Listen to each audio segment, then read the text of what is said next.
از دپرسن لێ دەکۆلم لە دنیا تا خوا دەپرسن لە ڕاهورێکێن خوا دەگەڕێم لە وەڵاتێ خوا دەپرسن ناڵێ من چییە ji min hatiye veşartin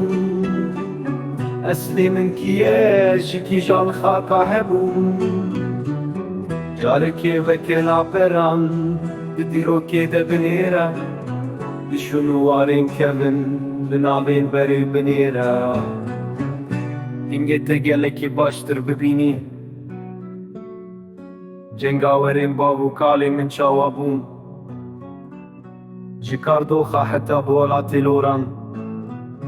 ji kalhûr heta bi deşta goran di nav rûpelên medya de çirûsîn bi navê kurman ji soran naskirî ez dipirsin lê dikolim li binya te xwe dipirsin li rêhûrêçên xwe digerim li welatê xwe dipirsin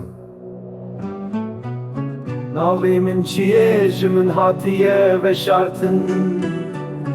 eslê min kîye ji kîjan xaka hebûn hezar salên ez di nav şer û pevçûnan de me